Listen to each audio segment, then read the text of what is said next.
اعوذ باللہ من الشیطان الرجیم بسم اللہ الرحمن الرحیم بر محمد و آل محمد صلوات.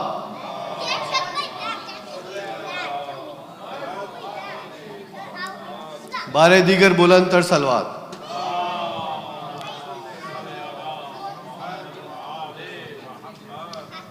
ٹھہرا ہوا ہے آنکھ میں ایک ماہ سال نو، ٹھہرا ہوا ہے آنکھ میں ایک ماہ سال نو، چلنے لگی ہے دل میں ہوائے غم حسین.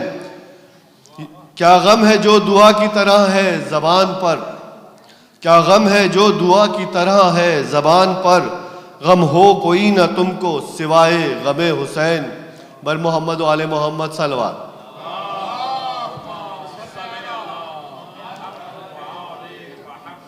میں سب سے پہلے عابد حسین صاحب سے درخواست کروں گا کہ واقع اپنا سلام سوز مرثیہ پیش فرمائیں اور مجلس کا آغاز. بر محمد و آل محمد صلوات.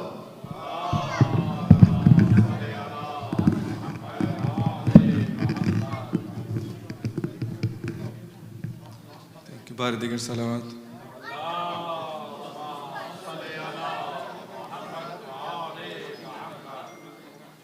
جو زیر کسا پروان چڑھے زینب ایسی ہستی ہے، جو زین ابو جد بن کے رہے زینب ایسی ہستی ہے. وہ جس نے بنائی اپنی جگہ ارباب کسا معصوموں میں، ارباب کسا معصوموں میں، خود فاطمہ جس پر ناز کرے زینب ایسی ہستی ہے. شبیر سے باقی دین نبی، شبیر سے باقی پیغمبر، شبیر سے باقی پیغمبر، شبیر رہے زندہ جس سے زینب ایسی ہستی ہے. ڈھارس ہے امام دورہ کو زینب سا نگہباں ساتھ میں ہے، زینب سا نگہباں ساتھ میں ہے. عباس بنے شبیر بنے زینب ایسی ہستی ہے. کنبے کی حفاظت بھی کرنا، بازار میں خطبے بھی دینا، بازار میں خطبے بھی دینا. اس وصف میں ماں سے ہے آگے زینب ایسی ہستی ہے سرور کے لیے دی کی خاطر جو وار دیے ان بیٹوں کا جو وار دیے ان بیٹوں کا غم بھی نہ کرے پرسا بھی نہ لے زینب ایسی ہستی ہے مختار ہے وہ مجبور نہیں چاہے تو بدل دے پل بھر میں چاہے تو بدل دے پل بھر میں حالات جو سبت جعفر کے زینب ایسی ہستی ہے جو زیر کسا پروان چڑھے زینب ایسی ہستی ہے صلوات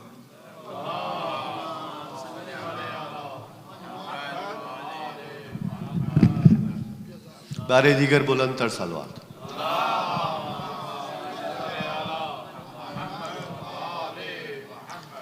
رستے میں سنی جب خبر مسلم و ہانی رستے میں سنی جب خبر مسلم و ہانی منہ ڈھانپ کے رویا اسد اللہ کا جانی صدمے سے مسافر کا لہو ہو گیا پانی فرماتے تھے افسوس برادر کی جوانی آج ان پہ جو گزری ہے وہ ہمارے لیے کل ہے مسلم کی شہادت ہمیں پیغام اجل ہے بر محمد و آل محمد صلوات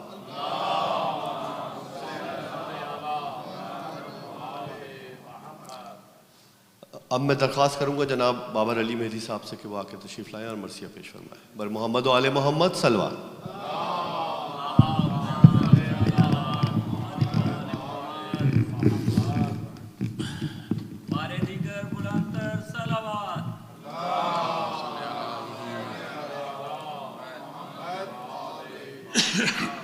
پھر بھی ایک مرتبہ درود پڑھ دیجیے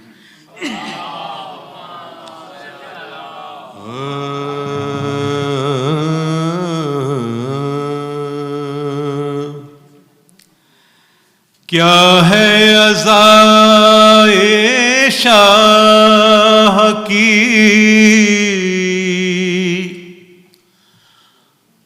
تاثیر دیکھیے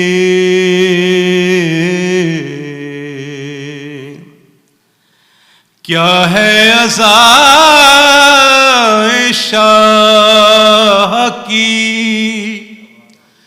تاثیر دیکھیے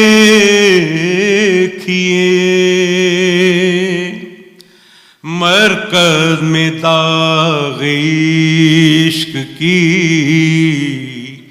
تنویر دیکھیے تاریکی لحد کو چراغ بنا دیا تاریکی لحد کو چراغ بنا دیا اشک غم حسین کی تاثیر دیکھیے درود پڑھیے محمد و آل محمد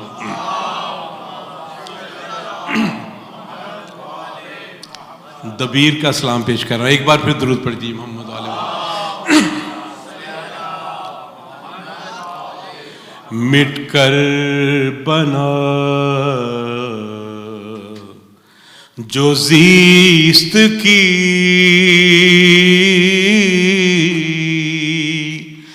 توقیر کون تھا. مٹ کر بنا جو زیست کی توقیر کون تھا.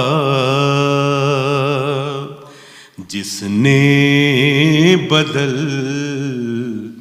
دی دہر کی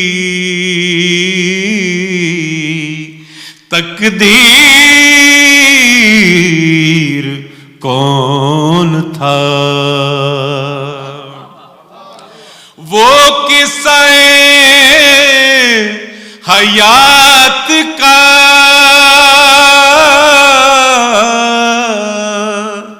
عنوان بے مثال. وہ قصہ حیات کا عنوان بے مثال.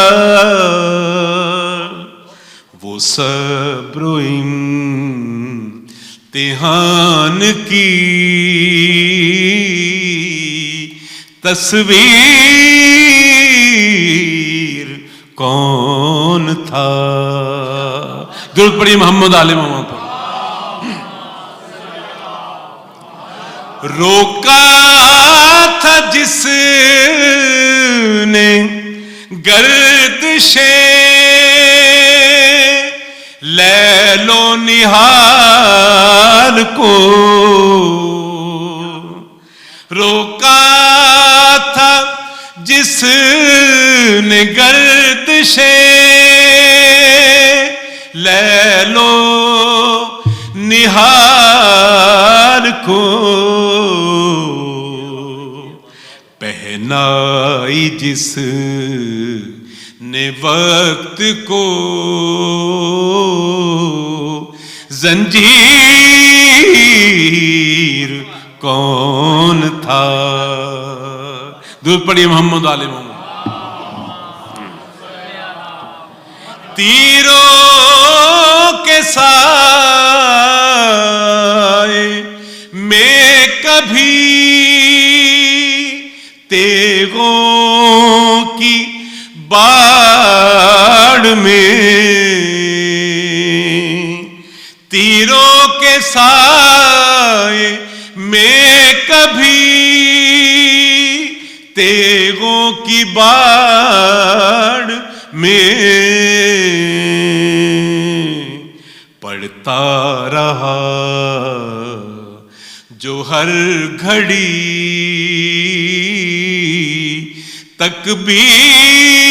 تکبیر کون تھا. اب آخری شعر میں انہوں نے کھولا ہے کہ کون تھا. درود پڑھیے محمد علیہ محمد. ہر ایک یزید ایک ہی جھٹکے میں کٹ گیا. ہر ایک یزید ایک ہی جھٹکے میں کٹ گیا. شمشیر کیا تھی صاحب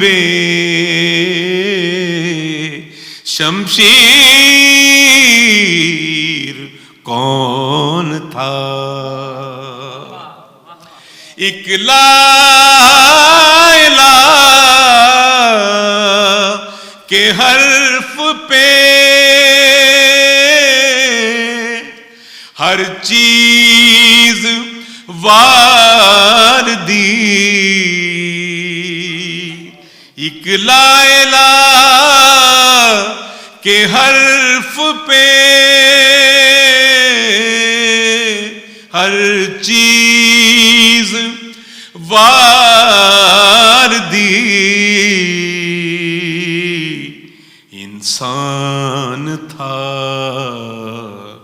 فرشتہ تھا شبیر کون تھا؟ ایک لا الہ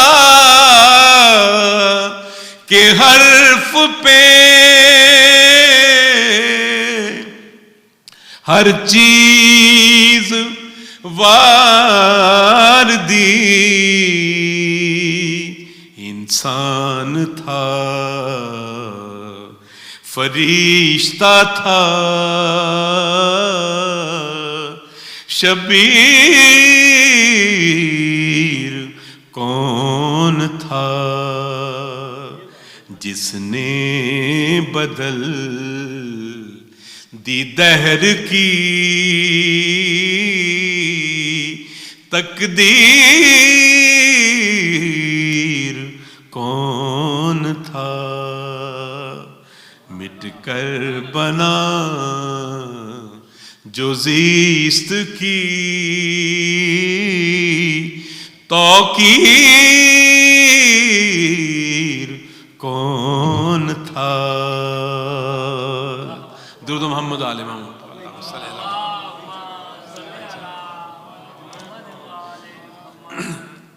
ایک بار درود پڑھی محمد.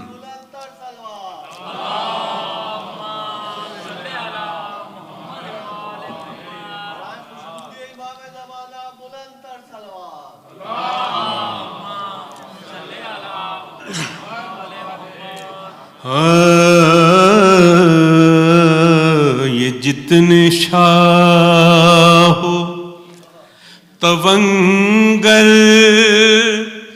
دکھائی دیتے ہیں، یہ جتنے شاہ ہو تونگر دکھائی دیتے ہیں، سبھی حسین کے نوکر، سبھی حسین کے نوکر دکھائی دیتے ہیں، یہ جتنے شاہ تونگر دکھائی دیتے ہیں. درود پڑھی محمد علیہ.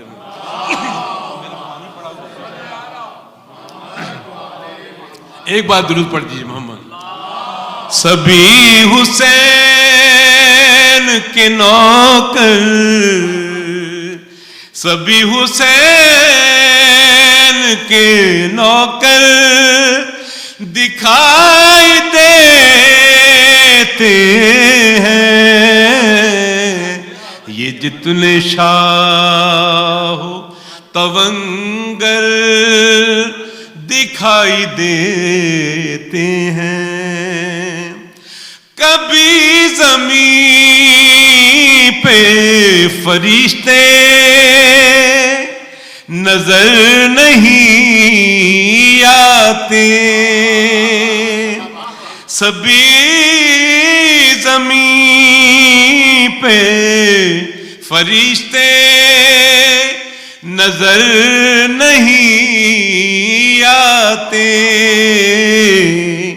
مگر حسین کے در پر دکھائی دیتے ہیں.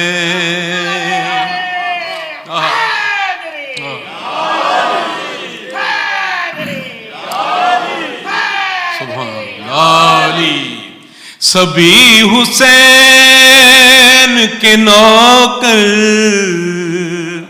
سبھی حسین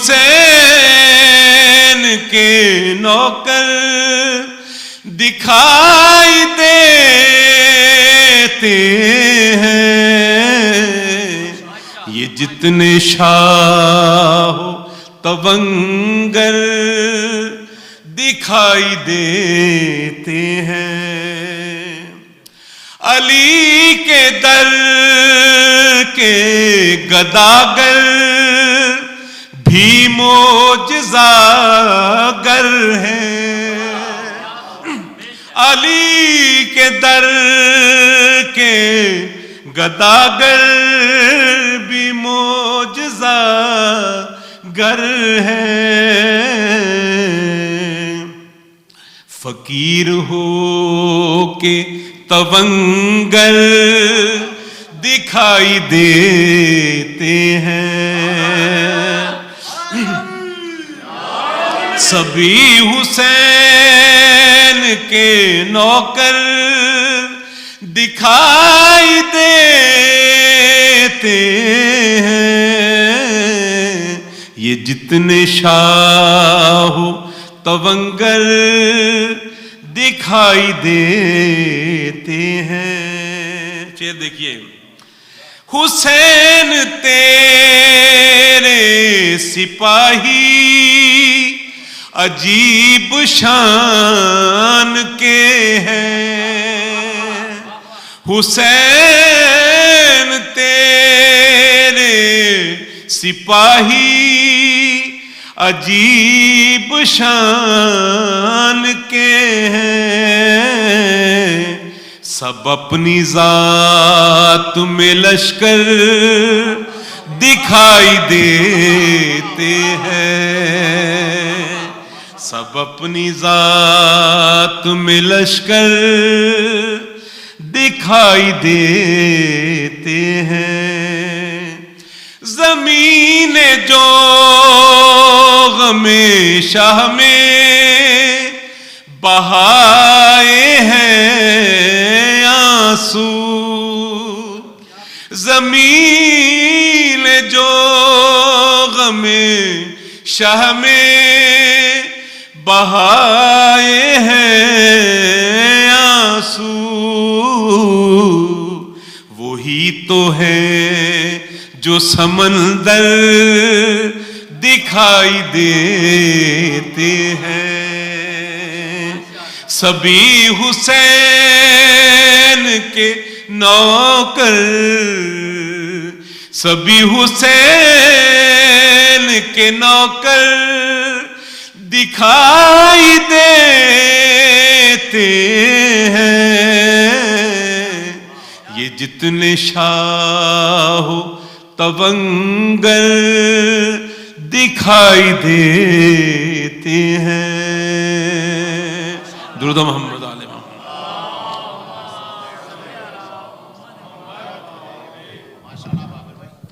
ماشاء اللہ بابا، ماشاء اللہ۔ بر محمد و آل محمد صلوات۔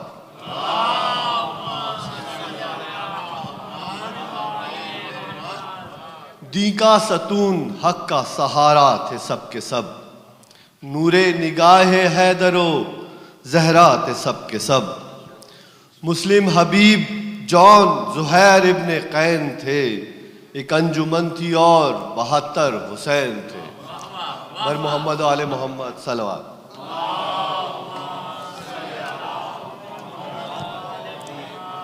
اب میں حجت الاسلام والمسلمین جناب مولانا رضا حیدر رضوی سے درخواست کروں گا کہ وہ آ کر مسجد سے خطاب فرمائیں۔ بر محمد و آل محمد صلوات۔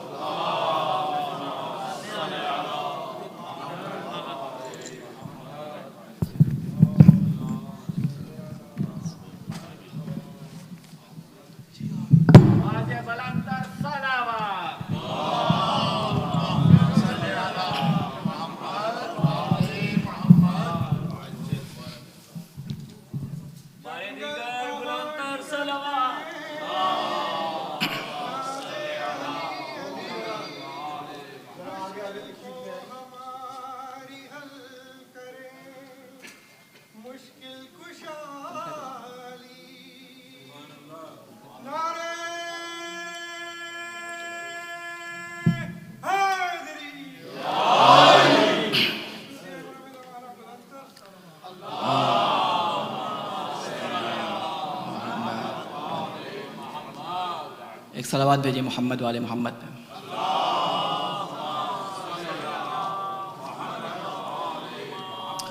اس سے پہلے کہ ہم مجلس کا آغاز کریں، آپ سب سے درخواست ہے کہ ایک سورہ فاتحہ سید تقی رضا والسید سبت رضا، اس کے علاوہ تمام وہ علماء کرام جو پچھلے سال میں کووڈ میں اس دنیا سے چلے گئے، اور وہ علماء جن کو عزاداری کو منانے کی خاطر شہید کر دیا گیا، ان سب کے اصالِ ثواب کے لیے ایک سورہ فاتحہ کی تلاوت فرمائیں۔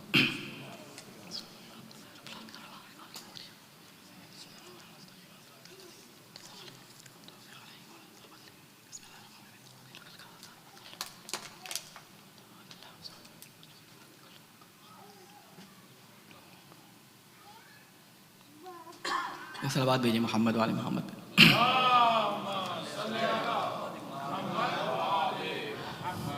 اعوذ باللہ من الشیطان اللعین الرجیم، بسم اللہ الرحمن الرحیم، لا حول ولا قوة الا باللہ العلی العظیم، نحمدہ ونستعینہ نستغفرہ ونشکرہ ونتوسل الیہ ونتوکل علیہ، نصلی ونسلم علی خیرتہ فی خلقہ، حافظ سرہ ومبلغ رسالاتہ، سیدنا ونبینا ابی القاسم محمد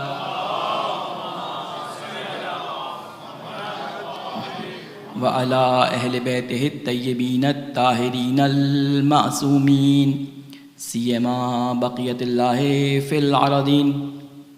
قال اللہ تعالی فی کتابہ المبین وقولہ الحق، اعوذ باللہ من الشیطان الرجیم، اہدنا الصراط المستقیم صراط الذین انعمت علیہم غیر المغضوب علیہم ولا الضالین۔ قال اللہ تعالی فی سورة الابراہیم، لئن شکرتم لأزیدنکم وإن کفرتم ان عذابی لشدید۔ صلوات بھیجیں محمد والے محمد پہ۔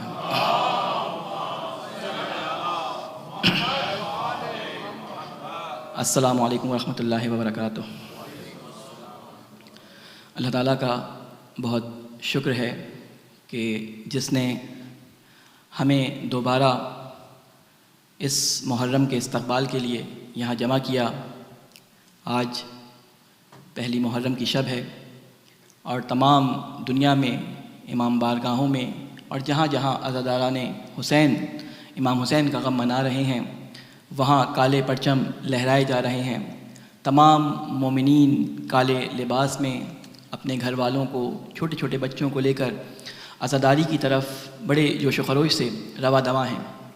یہ حسین کی محبت ہے، یہ حسین کے بچوں کی محبت ہے کہ آج لوگ اپنی خواتین کو، اپنے چھوٹے چھوٹے بچوں کو اس عزاداری میں بڑے جوش و خروش سے لے کے آتے ہیں۔ کل میں نے آپ کے سامنے ایک رسول خدا صلی اللہ علیہ وآلہ وسلم کی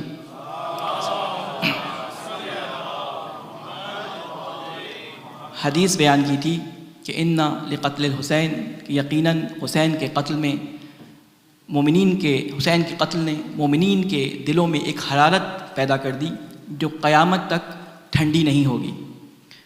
یہ وہی حرارت ہے جس نے مومنوں کے، مومنات کے، بچوں کے، تمام عزاداروں کے دل کو گرمایا ہوا ہے۔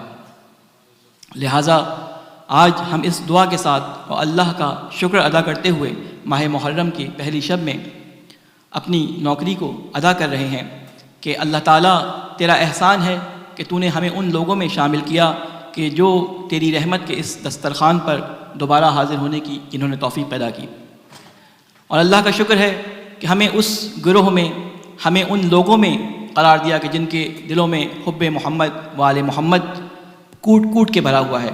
اور یقیناً اس میں کوئی مبالغہ آرائی نہیں کہ اگر ان ناموں کے لیے، ان ہستیوں کے لیے، ان ہستیوں پر کوئی بھی بات کی جائے، اس پہ اپنی جانوں کو قربان کرنے میں یقیناً ہم میں سے کوئی بھی دریغ نہیں کرے گا۔ اور یہی کربلا کا سبق تھا کہ امام حسین نے یہ سکھایا تھا کہ جہاں پر اللہ تعالیٰ کہ دین پر کوئی حرف آ رہا ہو، جہاں پر اللہ کی حدود کو پامال کیا جا رہا ہو، جہاں پر رسول خدا صلی اللہ علیہ وآلہ وسلم کی سنت کو پامال کیا جا رہا ہو، تو مجھ حسین جیسا جہاں پر بھی آنے والی دنیا تک جہاں پر بھی موجود ہوگا، وہ یزید جیسے کی کبھی بھی بیعت نہیں کرے گا، وہ یزید جیسے کو کبھی بھی اپنا سردار، اپنا لیڈر، اپنا حاکم نہیں مانے گا۔ یہ حسین کا پیغام پہلے دن تھا کہ جس دن یہ پیغام دیا گیا کہ حسین آپ یزید کی بیعت کر لیں، تو ایک مشہور جملہ امام حسین علیہ السلام نے ارشاد فرمایا تھا ولید کے دربار میں کہ مثلی لا یبایع مثل یزید، کہ میں یا مجھ جیسا یزید جیسے کی بیعت نہیں کرتا۔ یہ نہیں فرمایا کہ حسین یزید کی بیعت نہیں کرے گا، بلکہ یہ فرمایا کہ میرے جیسا، یعنی جس میں بھی حسینیت پائی جاتی ہوگی، وہ کبھی بھی یزیدیت کی اتباع نہیں کرے گا۔ لہٰذا ہم جب یہاں جمع ہوتے ہیں سال کے شروع میں، جب اسلامی سال پہلا دن محرم کا شروع ہوتا ہے، تو ہم سب ایک جگہ جمع ہو جاتے ہیں۔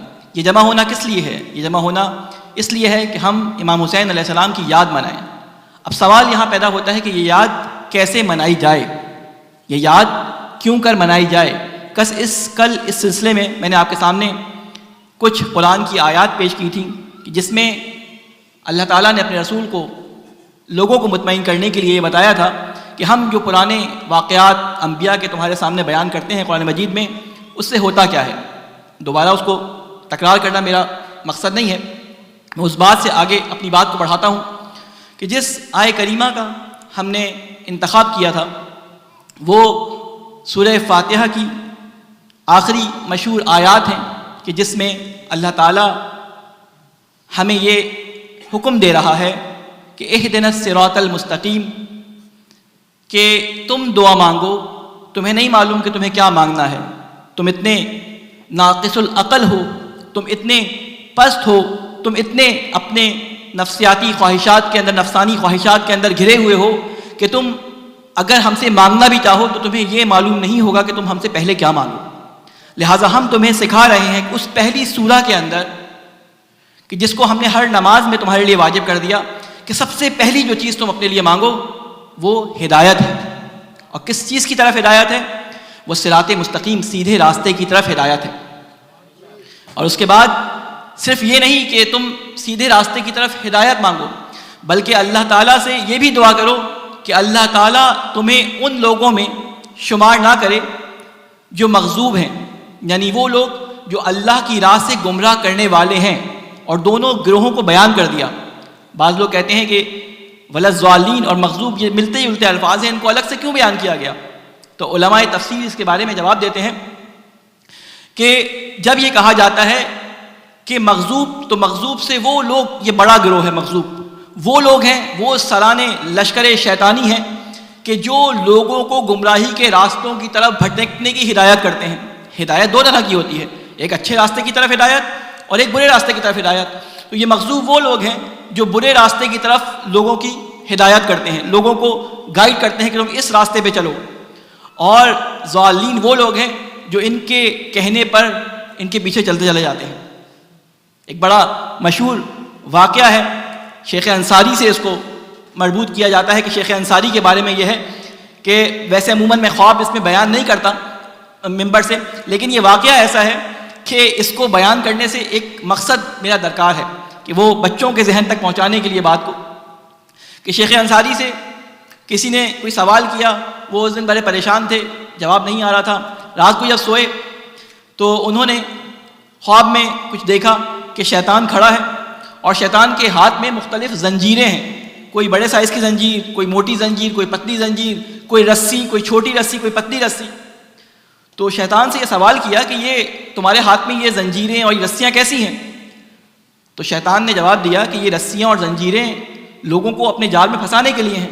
تو کہا کہ ان کے سائز اور ان کے وزن اور ان کی جو موٹائی ہے وہ فرق کیوں کرتی ہے؟ کہا کہ دیکھو، جو شخص میرے ذرا مشکل سے قابو میں آتا ہے تو اس کے لیے میں نے موٹی والی زنجیر رکھی ہے، موٹی والی رسی رکھی ہوئی ہے، تو جو شخص آسانی سے میرے قابو میں آ جاتا ہے اس کے لیے اس سے پتلی رسی، اس سے پتلی رسی۔ تو انہوں نے سوال کیا کہ یہ بتاؤ کہ میرے لیے تمہارے پاس کون سی رسی ہے؟ تو کہا کہ تمہارے لیے کسی رسی کی ضرورت نہیں، کیونکہ مجھے نہیں لگتا کہ یہ شیخ انصاری سے مربوط ہو، لیکن عموماً میں نے سنا ہے کہ شیخ انصاری سے یا کسی نے نقل کیا ہے، شیخ انصاری سے یہ قصہ نقل ہوا ہے. تو کہتے ہیں کہ تمہارے لیے میرے پاس کوئی رسی نہیں ہے. یہ شخص بڑا خوش ہوتا ہے، کہتا ہے اچھا میرے پاس تمہارے پاس کوئی انتظام نہیں کہ تم مجھے قید کر سکو. تو کہتے ہیں ہاں، تمہیں صرف اشارہ کرتا ہوں تو میرے پیچھے آ جاتے ہو. تو ہم میں سے بعض لوگ ایسے ہوتے ہیں کہ ہمارے لیے شیطان کے پاس کوئی رسی نہیں ہوتی، ہمیں وہ صرف اشارہ کرتا ہے، دور سے ایک ہائے کرتا ہے، ایک چھوٹا سا میسج واٹس ایپ پہ آتا ہے اور ہم اپنی پٹی سے اتر جاتے ہیں. تو اللہ تعالیٰ یہاں فرما رہا ہے کہ نہ صرف ہدایت کی دعا مانگو، بلکہ تم یہ بھی دعا مانگو کہ تمہیں ان لوگوں میں جو لوگوں کو گمراہ کرتے ہیں اور ان لوگوں میں جو ان کی گمراہی میں آ جاتے ہیں کسی میں بھی قرار نہ دیں. انشاءاللہ اسی الفاظ، اسی آیات کے اور انہی جملوں کے ذیل میں ہم نے اپنے موضوع کا انتخاب کیا تھا کہ امام محافظ شریعت یا محافظ اہداف رسالت. اپنی گفتگو کو ہم انشاءاللہ شروع کریں گے، لیکن مقدماتی گفتگو کے طور پہ کیونکہ آج چاند رات بھی ہے، ہم نے جس آیت کریمہ کو اس آیت کریمہ کے بعد سورہ ابراہیم کی تلاوت کیا وہ سورہ ابراہیم کی آیت نمبر 8 ہے. اس میں اللہ تعالیٰ یہ فرما رہا ہے لَئِن شَكَرْتُمْ لَأَزِيدَنَّكُمْ، اگر تم شکر گزاری کرو گے تو ہم تمہیں بڑھا دیں گے یا تمہاری نعمتوں کو بڑھا دیں گے، اور اگر تم کفران کرو گے، انکار کرو گے، ناشکری کرو گے تو میرا عذاب بہت شدید ہے. یہ سورہ ابراہیم مکہ میں نازل ہوئی ہے اور یہ 8ویں آیت ہے. یہ اصل میں ان آیات کے تسلسل میں ہے کہ جب حضرت موسیٰ علیہ السلام کو فرعون سے نجات ملی تھی اور اللہ نے ان دنوں کو، جن دنوں میں یہ سارے واقعات پیش آئے، ایام اللہ سے تعبیر کیا تھا. 6 اور 7 اگر آیات آپ دیکھیں تو اس میں اللہ تعالیٰ یہ بتا رہا ہے کہ یہ ایام اللہ ہیں، ان ایام کو جس سے فرعون سے رہائی ملی ان کو اللہ نے ایام اللہ قرار دیا. پھر اس کے بعد فرمایا کہ وہ فرعون جو تمہارے اوپر عذاب بن کے نازل ہوا تھا، جو تمہارے اوپر ایسا سخت تھا کہ تمہارے خواتین کو زندہ رکھتا تھا، مردوں کو مار دیتا تھا، تمہیں اس نے اپنا غلام بنا لیا. ساری باتیں کرنے کے بعد اللہ تعالیٰ فرماتا ہے کہ اگر تم شکر گزاری کرو گے اس رہبر کی جس کو ہم نے تمہارے لیے موسیٰ کے روپ میں قرار دیا ہے، اگر تم اس کا شکر ادا کرو گے تو ہم تمہارے نعمتوں میں اضافہ کرتے چلے جائیں گے، اور اگر تم اس کا انکار کرو گے، موسیٰ کی رہبری کو نہیں مانو گے، تو ہم تمہارے لیے اس دنیا کو تنگ کر دیں گے. استدراج یعنی مرحلہ بے مرحلہ تمہیں پستی میں لے جائیں گے. اور اللہ تعالیٰ نے کہا کہ میرا عذاب بڑا شدید ہے. سوال یہ پیدا ہوتا ہے کہ یہ شکر اصل میں ہے کیا؟ شکر جب آپ کے ساتھ کوئی نیکی کا کام کیا جائے تو اس کے جواب میں آپ کے اوپر کوئی ذمہ داری بنتی ہے.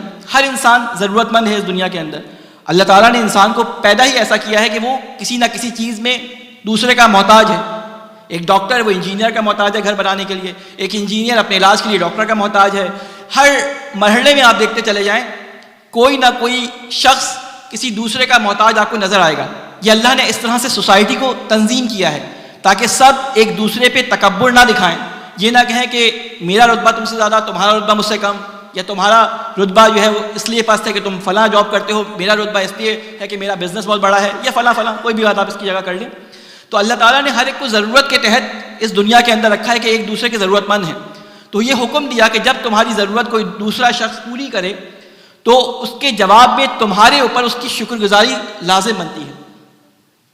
تم اس کا شکر ادا کرو، شکریہ ادا کرو.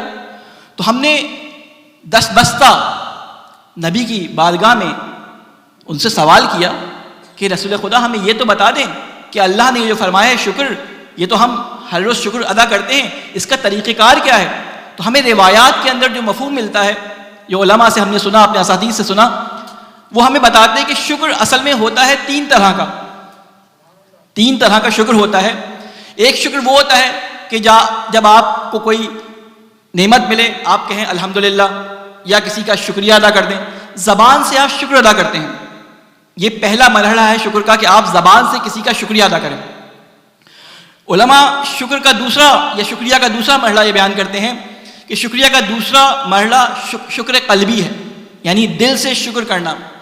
زبان سے شکر کیا ہے کہ آپ نے الحمدللہ کہہ دیا، آپ نے شکریہ کہہ دیا، آپ نے بڑی زحمت کی، آپ نے میرے لیے کام کیا، آپ کا شکریہ.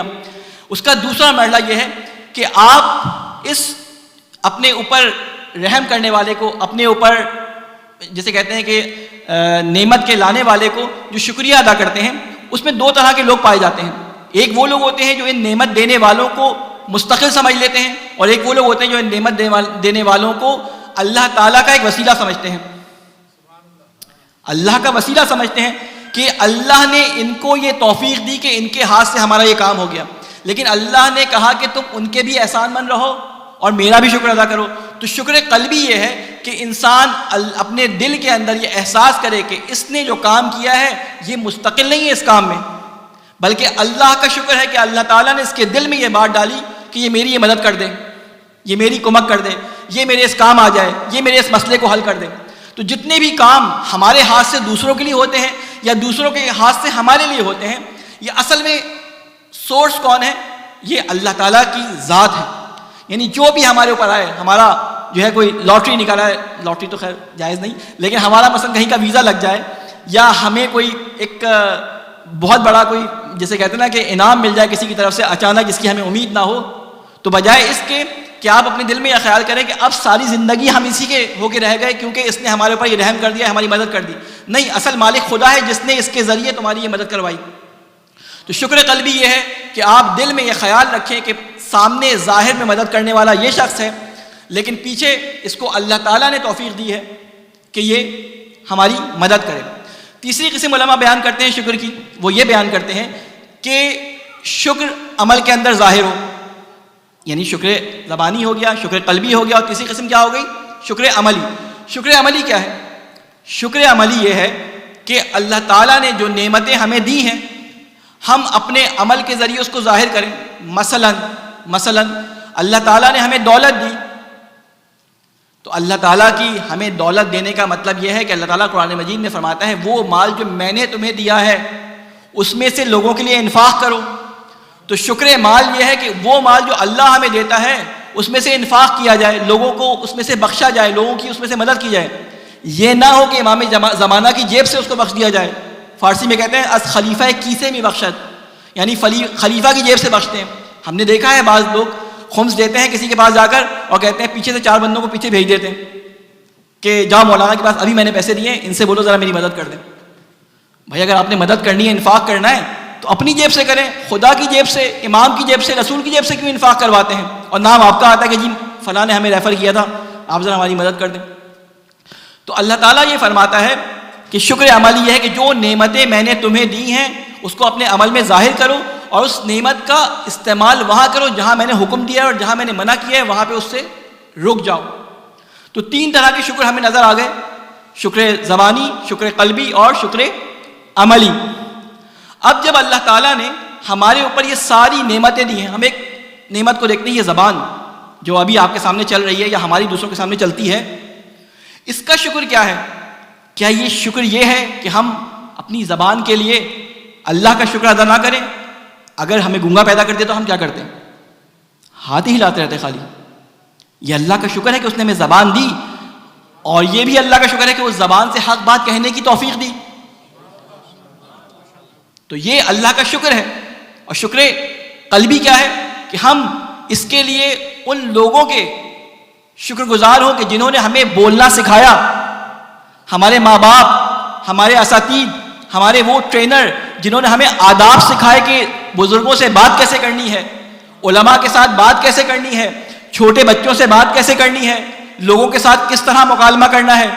تو ان لوگوں کا بھی شکر ادا کریں، یہ شکر قلبی ہے. اس کے ساتھ یہ شکر کریں کہ اللہ تعالیٰ نے ان لوگوں کو ہمارے راستے میں رکھا کہ یہ ہمیں سکھائیں، ہماری زبان کو تقویت بخشیں. تو اللہ کا شکر ہے.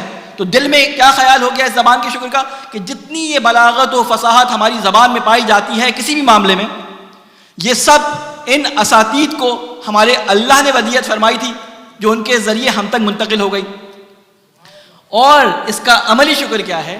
جس مقصد کے لیے میں آپ کو یہ ساری تمہید باندھی ہے میں نے، اس کا عملی شکر یہ ہے کہ ہم اس زبان کو وہاں پہ کھولیں کہ جہاں اس کو کھولنے کا اللہ نے حکم دیا ہے، اور وہاں پہ چپ ہو جائیں کہ جہاں پر اللہ نے کہا ہے اس کو ساکت رہو، زبان نہ چلاؤ، یہاں پر تمہارے بولنے کی جگہ نہیں ہے.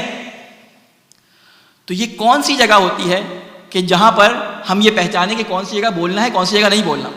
تو اسے اگر ہم دیکھنا چاہیں اور پرکھنا چاہیں تو ہمیں کوئی رول ماڈل چاہیے کہ ہم پہچانیں کہ کہاں بولنا ہے کہاں نہیں بولنا. تو اللہ تعالیٰ نے کہا کہ میں نے تمہارے لیے رول ماڈل بیان کر دیا. قرآن میں فرمایا کہ یہ نبی تمہارے لیے اسوہ حسنہ ہے, اس کی پیروی کرو.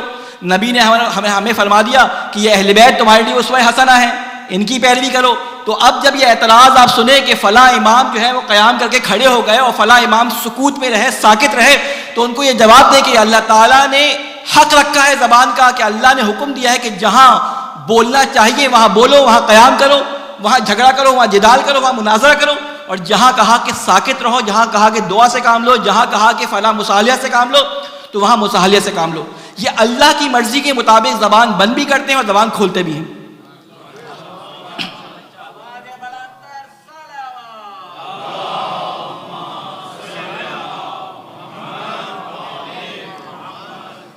تو ہمیں یہ بات پتہ چلی کہ یہ شکر جو ہم کرتے ہیں اس کی وجہ کیا ہے. اب سوال یہ پیدا ہوتا ہے کہ ہم کس چیز پہ شکر ادا کریں, ہم کس چیز پہ شکر ادا کریں.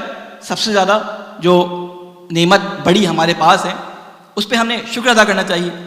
تو اس کے لیے بھی ہمیں پھر ائمہ علیہ السلام کے دربار میں حاضری دینی پڑے گی اور پوچھنا پڑے گا کہ مولا آپ ہی بتائیے, ہمیں تو سمجھ نہیں آ رہا, ہمیں تو ہر چیز اچھی لگ رہی ہے.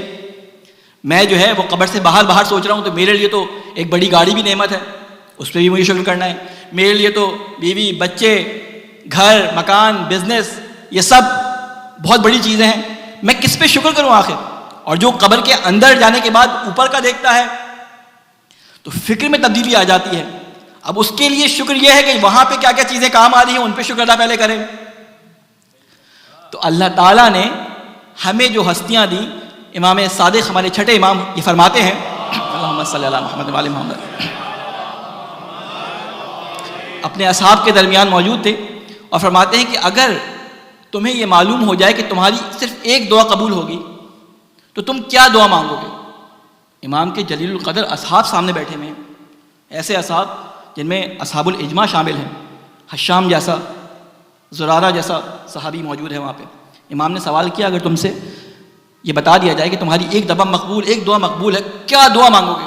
کسی نے کہا کہ عاقبت بخیری مانگیں گے, کسی نے کہا کہ فلاں مانگیں گے, مختلف جنت مانگیں گے, یہ مانگیں گے, وہ مانگیں گے. امام نے کہا کہ ساری باتیں اپنی جگہ, لیکن میں تمہیں بتا رہا ہوں کہ تم کیا مانگو. اب امام سنیں کیا کہتے ہیں کہ اگر تمہاری ایک دعا مقبول ہو تو خدا سے ہماری محبت کو مانگو, ہماری محبت کو مانگو. کیوں؟ کیونکہ اللہ نے حکم دیا تھا, یہ محبت اجر رسالت ہے, یہ محبت اجر رسالت ہے. یہ محبت کوئی اپنے گناہ بخشوانے کا ذریعہ نہیں ہے, یہ محبت کوئی اپنے دنیاوی کاموں میں ترقی کا ذریعہ نہیں ہے کہ ہم مجلس عزا یا حسین کا غم اس لیے منائیں اپنے گھر کے اندر کہ ہمارے گھر میں ترقی ہو جائے, ہمارے اولاد میں ترقی ہو جائے, ہمارے بزنس میں ترقی ہو جائے. یہ اس لیے کہا تھا کہ ان کی محبت سے اپنے دلوں کو لبریز رکھو, کیونکہ اس کا تم سے سوال کیا جائے گا, قیامت میں اس کا سوال کیا جائے گا. کیونکہ اللہ تعالیٰ نے ہر رسول کو ایک ڈیوٹی دی تھی اور اس سے کہا تھا کوئی اجر نہیں مانگو ان سے, لیکن آخری نبی سے کہا کہ اجر مانگو, کیونکہ ان کے بعد انبیاء کو آنا تھا, ان کے بعد کوئی نبی نہیں آنا تھا, اب امامت کا سلسلہ شروع ہونا تھا. تو رسول خدا صلی اللہ علیہ وسلم نے کیا کہا, محمد صلی اللہ محمد علیہ محمد, رسول خدا صلی اللہ علیہ وسلم نے کہا کہ دیکھو میرے بعد میرے اہل بیت یہ قرآن کے مثل ہیں, یہ قرآن کے عدل ہیں, یہ قرآن کے مساوی ہیں, وہ قرآن ناطق ہے, یہ قرآن صامت ہے. تو یہ جو تمہارے درمیان چھوڑے جا رہا ہوں, اگر ان سے متمسک رہو گے, ان سے محبت کرو گے تو قیامت کے دن حوض کوثر پہ مجھ سے ملاقات کرو گے. کیوں؟ لن یفترقا, یہ دونوں آپس میں کبھی جدا نہیں ہوتے. اب سوال یہ پیدا ہوتا ہے کہ اجر رسالت میں ہم کہتے ہیں کہ ہم اہل بیت کی محبت کو مانگیں. اصل مسئلہ کیوں ہے؟ محبت ہوتی کیا ہے؟ محبت ہے تابع داری کا نام, محبت نام ہے تابع داری کا, اپنے آپ کو فنا کر دینا دوسرے کی بات پر, یعنی بات کو اس طرح سے ماننا کہ اپنی کوئی مرضی ہی نہ ہو, یعنی دوسرے الفاظ میں کہوں کہ اپنے آپ کو عبد بنا دینا کسی کا. محبت کا پہلا تقاضا اپنے آپ کو عبد بنا دینا، غلام بنا دینا. ایک صلوات بھیجیں محمد والے محمد.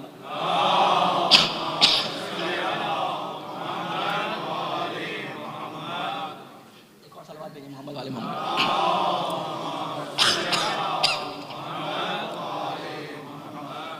عبدیت وہ منزل ہے کہ جس کو ہر نبی نے اپنے لیے ایک اعلیٰ مقام سمجھا ہے. عیسیٰ اس زمین پہ آتے ہیں، پہلے الفاظ جو ان کے منہ سے نکلتے ہیں انی عبداللہ، میں اللہ کا بندہ ہوں، آتانی الکتاب، کتاب لے کے آیا ہوں. رسول جس صفت کو اپنے لیے سب سے زیادہ پسند کرتے ہیں وہ صفت کیا ہے کہ آپ ہر نماز میں گواہی دیتے ہیں اشہد ان محمدن عبدہ و رسولہ، اللہ کے عبد ہیں اور پھر رسول ہیں، یہ نہیں کہا رسولہ و عبدہ. تو محبت کا تقاضا عبدیت یعنی اپنی مرضی کو بیچ دینا، انسان کی کوئی مرضی باقی نہ بچے، جو مرضی ہو پروردگار کی مرضی ہو. تو سوال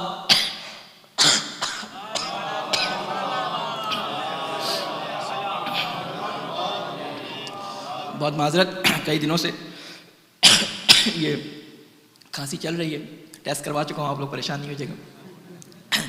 لیکن یہ زیارتوں پہ گیا تھا تو وہاں سے یہ کھانسی ساتھ آئی ہے اور نہیں معلوم کب ختم ہوگی. جتنے ٹوٹکے جتنے لوگوں نے بتایا وہ سارے کر لیے، میں اس سے مزید خراب ہو گئی ہے. تو پہلے ایک صلوات بھیجیں محمد والے.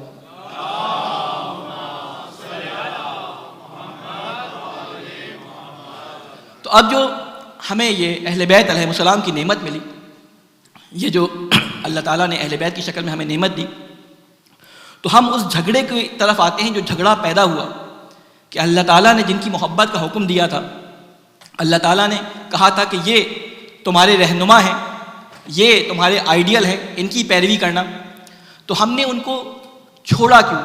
اصل سارا مسئلہ اسی وقت ہوا نا کہ جب رسول خدا صلی اللہ علیہ وآلہ وسلم کے بعد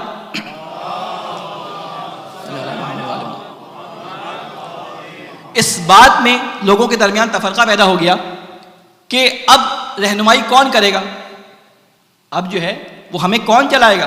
قبیلے سسٹم کو آپ ذہن میں رکھیں، آپ عرب کے اس قبیلے سسٹم کو ذہن پہ رکھیں کہ جس میں وہ ایک سردار کے پیچھے چلا کرتے تھے، ایک لیڈر کے پیچھے چلا کرتے تھے. اور اللہ تعالیٰ نے بھی ہمیشہ یہی نظام رکھا ہے کہ ایک لیڈر ضرور ایک معاشرے کے اندر رکھا ہے.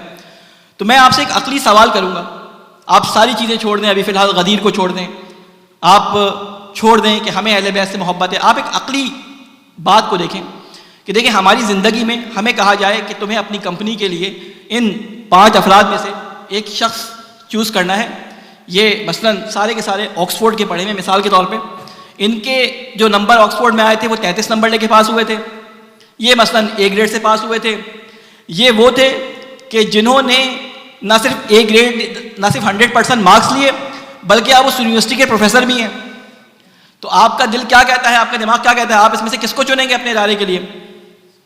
تو انسانی عقل یہ کہتی ہے کہ اس میں سے ایسے شخص کو چنیں گے جو ان میں سب سے اعلیٰ ہو. تو اب رسول خدا صلی اللہ علیہ وآلہ وسلم کے بعد سب سے پہلا، یہ تو ہونا ہی نہیں چاہیے تھا، کیونکہ غدیر کے میدان میں یا حجت الوداع میں امام علی کے اعلان سے پہلے جو خطبہ رسول خدا نے ارشاد فرمایا، تو یہ ساری گواہیاں ان سے لے لی تھی عربوں سے کہ میں سارے وہ نظام جو قبائلی جو رسومات تھیں وہ سب کو اپنے پیروں کے نیچے دبا رہا ہوں. اب کسی کو کسی پہ فضیلت حاصل نہیں ہے، کوئی عرب کسی غیر عرب پہ، کوئی قریشی کسی غیر قریشی پہ، کوئی فلاں کسی فلاں پہ، کوئی خاندان کسی خاندان پہ، کوئی فضیلت نہیں رکھتا. فضیلت کا معیار میرے نزدیک یا اللہ کے نزدیک کیا ہے؟ تقویٰ. تو پہلی دفعہ جب اس کو پامال کیا گیا کہ جب انصار مدینہ جو کہ رسول خدا کو پناہ دینے والے تھے، ان سے یہ کہہ کر حکومت کا حق چھینا گیا، خلافت کا حق چھینا گیا کہ ہم قریشی ہیں اور قریشی برتر ہوتے ہیں، ہم قریش سے تعلق رکھتے ہیں اور قریشی برتر ہوتے ہیں، تو رسول خدا کے حکم کو پہلی دفعہ وہاں پامال کیا گیا. اب رسول خدا ہمیں بتا کے گئے تھے کہ دیکھو میں تمہارے درمیان 2 چیزیں چھوڑے جا رہا ہوں. یہ بتایا کس کو تھا؟ حدیث ثقلین میں یہ جو بتایا تھا انی تارک فیکم الثقلین، یہ قوم کون لوگ تھے؟ آپ کچھ دیر کے لیے سوچیں کہ ہم سے مخاطب نہیں ہیں. رسول خدا تشریف فرما ہے، ان کے سامنے کون لوگ موجود ہیں؟ جن کو آپ صحابہ کرام کے نام سے جانتے ہیں. ان کو رسول خدا فرما رہے ہیں انی تارکن، میں چھوڑے جا رہا ہوں، من قوم یعنی تم ان اصحاب کے درمیان جن کے بارے میں آپ نے کہا کہ اصحابہم کلہم عدول، کہ اگر یہ خطا بھی کریں تو یہ خطا ان کی خطا نہیں ہے، یہ مثلا سارے صحیح ہیں. اب نہیں معلوم یہ سیوطی کا جملہ ہے یا حدیث بنائی گئی، نہیں معلوم مجھے.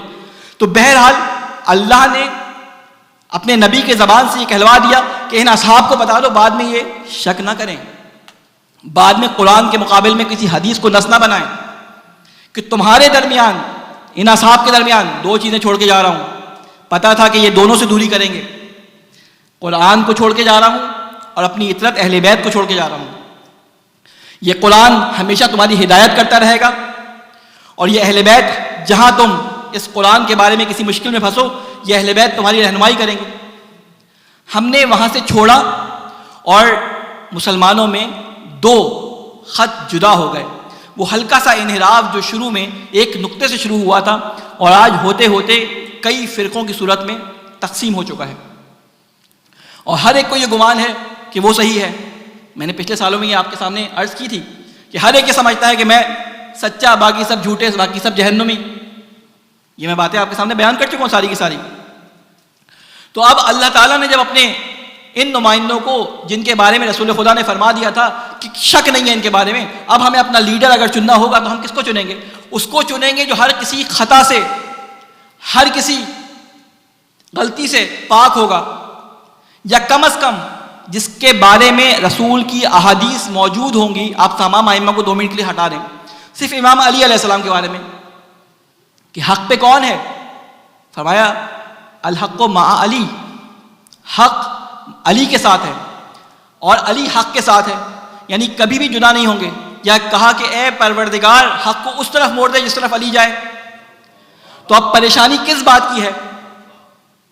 پریشانی کس بات کی ہے؟ لیکن مجھے نہیں سمجھ آتا کہ کیا ہو گیا تھا. ہم آج بیٹھ کے تجزیہ کرتے ہیں، ہمارے لیے تجزیہ کرنا بڑا آسان ہوتا ہے، لیکن اس زمانے میں بڑی کنفیوژن تھی. تقدس پرستی جو ہوتی ہے، تقدس کسی کو مقدس بنا دینا، یہ لوگوں کو برباد دیتا ہے. اور عصبیت، اپنے لیڈر کو بڑا ماننا، یہ بھی لوگوں کو برباد دیتا ہے. انشاءاللہ آئندہ تقریروں میں اس کو ذکر کروں گا کہ یہ نقصان کیا پہنچاتی ہیں اور انہوں نے معاشرے میں کیا کیا نقصان پہنچایا. تو اب سوال ہمارے سامنے یہ آتا ہے کہ اللہ تعالیٰ نے جو نعمت اہل بیت کی صورت میں ہمیں دی، اس کا شکر ادا کریں تو کیسے کریں؟ یہ عزاداری اس کا بارز مصداق ہے. یہ عزاداری جو ہم مناتے ہیں، یہ جو یاد مناتے ہیں، یہاں پر اس منبر سے وہ باتیں بیان کی جاتی ہیں جو اللہ کے اہداف کو پورا کرنے کے لیے امام حسین علیہ السلام نے انجام دی تھی. اور خود امام حسین علیہ السلام کی زبانی ہمیں معلوم ہوتا ہے کہ انہوں نے کس لیے انجام دیا تھا. انہوں نے یہ اس لیے انجام دیا تھا کہ اللہ کی حدود کو پامال کیا جا رہا تھا، اللہ کی سنتوں کو، رسول کی سنتوں کو پامال کیا جا رہا تھا. تو امام حسین نے کہا کہ میں اس کو برداشت نہیں کروں گا. میں نے کل آپ کے سامنے ذکر کیا کہ معاشرے میں یہ بگاڑ آیا کیسے. 50 سال کے اندر یہ بگاڑ آ گیا.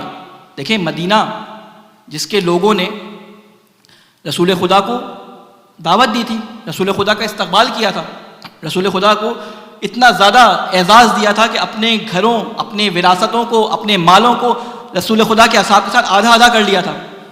سنا ہے نا مدینہ کے انصار نے کتنی زحمتیں کی تھیں. جیسے بھی تھے یہ وہ انصار تھے کہ جنہوں نے ہر جنگ میں رسول خدا کا ساتھ دیا. جب ابھی پورا قرآن بھی نازل نہیں ہوا تھا تو یہ 313 افراد رسول خدا کے پشت پناہی میں کھڑے تھے. لیکن کیا ہوا ایسا کہ 50 سال کے بعد 313 کیا 300 افراد بھی امام حسین علیہ السلام کے ساتھ نہیں تھے، 70 آئے. کیا وجوہات تھی؟ اس لیے کہ امت نے شکر ادا نہیں کیا اس نعمت کا کہ جو اہل بیت کی صورت میں اللہ تعالیٰ نے ہمیں عطا کی تھی. اور یہ کوئی ڈھکی چھپی بات نہیں ہے، یا اس میں کوئی کہنے میں جھجکتا بھی نہیں ہوں کہ صرف نام سے یہ نام لے لینا اہل بیت کا، یا صرف یہ کہہ دینا کہ ہم علی والے ہیں یا ہم حسین والے ہیں یا ہم عزاداری کرنے والے ہیں. کوئی نہ علی والا ہوتا ہے نہ حسین والا ہوتا ہے. شکر کی قسموں میں سے جو آخری قسم ہے نا شکر عملی، اس کا ظاہر ہونا بہت ضروری ہے. اس کا ظاہر ہونا بہت ضروری ہے. کوفہ میں ہمیں یہ نظر آتا ہے 13 محرم کو سارے کوفی بی بی زینب کے سامنے رو رہے تھے. کہا بی بی آپ آگے بڑھیں، ہم آپ کے ساتھ ہیں. 10 محرم کو کہاں تھے یہ لوگ؟ بی بی زینب نے کہا تھا یا اہل الغدر اے بغاوت کرنے والے، اے دھوکہ دینے والوں، رو بھی رہے تھے امام حسین کے شہادت پر، رو بھی رہے تھے، لیکن ان کا رونا کسی کام کا نہیں تھا. تو خالی رو لینے سے، خالی آنسو بہا لینے سے حسین یا حسینی نہیں ہو جاتا انسان. اس کے لیے اپنے عمل میں جوش و جذبہ دکھانا پڑتا ہے. اپنے عمل میں یہ دکھانا پڑتا ہے کہ صرف ہم اس فرش عزا پر یا اس فرش عزا سے نکلنے کے بعد حسینی نہیں ہیں، بلکہ یہاں سے جب ہم اپنے کاروباری سلسلوں میں جاتے ہیں، جب ہمارا دوسروں کے ساتھ لین دین ہوتا ہے، اس وقت بھی ہم حسینی ہیں. اس وقت بھی ہمیں یاد ہوتا ہے کہ ایک اللہ ہمیں دیکھ رہا ہے، ایک رسول ہمارے اعمال کا نگران ہے. ہم نہ دھوکہ دیتے ہیں، ہم نہ رشوت لیتے ہیں، ہم نہ کسی کا حق مارتے ہیں. اگر ہمیں یہ یاد رہتا ہے تو سمجھیں کہ ہم حسینی ہیں. اگر ہمیں یہ یاد نہیں رہتا تو ہم حسینی نہیں ہیں. کسی عالم سے کسی نے پوچھا کہ آقا یہ بتائیں کہ یہ نمازیں جو ہم پڑھتے ہیں ہمیں کیسے پتہ چلے گا یہ نمازیں قبول بھی ہوتی ہیں یا نہیں ہوتی؟ تو انہوں نے جواب دیا کہ نماز کے قبول ہونے کا آسان سا نسخہ، تم 2 نمازوں کے درمیان اپنے عمل کو دیکھ لو. اگر تمہارا عمل اللہ کے احکامات کے مطابق ہے تو تمہاری نماز قبول ہے، اور اگر اللہ کے احکام کے خلاف ہے تو تمہاری نماز تمہارے منہ پہ دے ماری جائے گی. اور سب سے پہلی چیز جس کا سوال ہوگا اللہ نے قرآن مجید میں نقل کر دیا، وہ مکالمہ پورا ڈائلاگ نقل کر دیا اللہ تعالیٰ نے کہ قیامت میں دوزخیوں کو اور جنتیوں کو زبان دے دی کہ آپس میں ایک دوسرے سے سوال کرو. تو میرا دوست، میرا بھائی جنت میں تھا، اس نے مجھ سے سوال کر لیا کہ رضا بھائی تم کیوں آ گئے دوزخ میں؟ تو جواب کیا آیا جنتیوں کی جواب میں؟ لم نکو من المصلین، ہم نماز نہیں پڑھا کرتے تھے. پہلا سوال اگر نماز قبول ہو گئی تو سب قبول، اگر نماز قبول نہیں ہوئی تو کچھ بھی قبول نہیں. نماز لائسنس ہے جنت کے اندر جانے کے لیے. اگر آپ اے ٹی ایم مشین کے اندر اپنا لائسنس ڈالیں، اے ٹی ایم مشین کے اندر بینک کا کارڈ ڈالنے کے بجائے لائسنس ڈال دیں، پیسے دے گا آپ کو اے ٹی ایم مشین؟ کوئی پیسے دے گی؟ نہیں دے گی. یا پولیس والا آپ کو روک لے اور اس کو آپ اپنا بینک کا کارڈ دے دیں، کہا اس میں لاکھوں ڈالر کا جو ہے وہ ڈیبٹ موجود ہے، پیسے موجود ہیں، وہ کہا ماشاء اللہ آپ بہت امیر ہیں لیکن یہ کارڈ نہیں چلے گا. پھر آپ اس کو اپنا گرین کارڈ پکڑا دیں، یہ امریکہ کی جو ہے میرے پاس وہ گرین کارڈ ہے، وہ کہا بہت اچھی بات ہے لیکن ابھی لائسنس چاہیے. سارے کارڈ پکڑا دے جائیں، آخر میں آپ سے وہ لائسنس ہی مانگتا رہے گا. آپ جتنی نیکیاں کر لیں، عزاداری کر لیں، آپ روزے رکھ لیں، آپ جو ہے کیونکہ روزے بہت سارے لوگ رکھتے ہیں نمازیں نہیں پڑھتے، روزے رکھ لیں، ساری چیزیں کر لیں، لیکن اگر نماز نہیں پڑھتے تو ٹکٹ نہیں ملے گا جنت میں جانے کا. باہری ساری ایکٹیویٹیز دکھاتے رہیں آپ. تو پہلا سوال جو ہونا ہے نماز کے بارے میں ہونا ہے. عموماً ہمارے ہاں مجالس کے اندر رواج ختم ہو گیا کہ علماء مسائل کو بیان کرتے تھے مجالس کے درمیان. مجالس اسی لیے ہوتی تھی، امام صادق علیہ السلام کی یونیورسٹی تھی نا، یونیورسٹی میں ہر چیز سکھائی جاتی ہے، کوئی ایک سبجیکٹ نہیں سکھایا جاتا.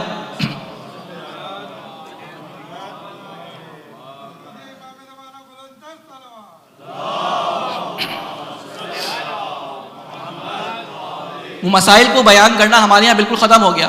اگر کوئی مسائل بیان کریں تو کہتے ہیں مولانا آپ کو پیسے ملیں، وہ باتیں کریں جن سے ہمارے ذہن کو تقویت ملے، جن سے ہمارے جسے کہتے ہیں ذہن میں مزہ آئے. یہ دوسرے الفاظ میں بولوں، بہت نعرے لگے. آپ تو وہ والی باتیں بیان ہی نہیں کر رہے، ما فوق الفطرت جو ہم نہیں کر سکتے اور خوش ہو جاتے ہیں ہم نے ان کو سن لیا، ہمیں تو کرنا ہی نہیں کیونکہ ہمارے امام نے کیا تھا، وہی کر سکتے، ہم تو نہیں کر سکتے، ہم تو بشر ہیں سادے سے. تو ہمیں وہی باتیں سن کے خوشی ہوتی ہے کہ جو ہم نہیں کر سکتے انہی پہ ہم نعرے مارتے ہیں. اور جہاں عمل کی بات آتی ہے کہ کل تمہارے بچے کو شہادت دینی ہے، نہیں مولا ابھی تو یہ جوان ہوا ہے، ابھی اس کی شادی کرنی ہے، ابھی تازہ اس کا بزنس شروع ہوا ہے، اس کی جاب لگی ہے. تمہاری بیٹی، تمہارا بیٹا تمہارے لیے ہمارے احکام سے زیادہ امپورٹنٹ ہو گیا. مسائل ہمارے سامنے بیان نہیں کیے جاتے، ہمارے سامنے لوگوں کو یہ نہیں بتایا جاتا کہ تمہاری ذمہ داریاں کیا ہیں. تمہیں یہ بتا دیا جاتا ہے تمہارے حقوق کیا ہیں، یہ بتا دیا جاتا ہے تمہارا حق یہ تمہیں یہ ملے گا، تمہیں یہ جنت میں یہ ٹکڑا، اتنے پلاٹ، اتنی دفعہ استغفار پڑھو 70 پلاٹ مل جائیں گے، اتنی حوریں مل جائیں گی، اتنا کچھ مل جائے گا. ہم اسی پہ خوش ہوتے رہتے ہیں کہ یہاں پہ حوریں اور پلاٹ اور جنت میں مکانات جمع کرتے رہتے ہیں، لیکن یہ سوال نہیں کرتے اس حق کے مقابل میں ہماری ذمہ داری کیا ہے.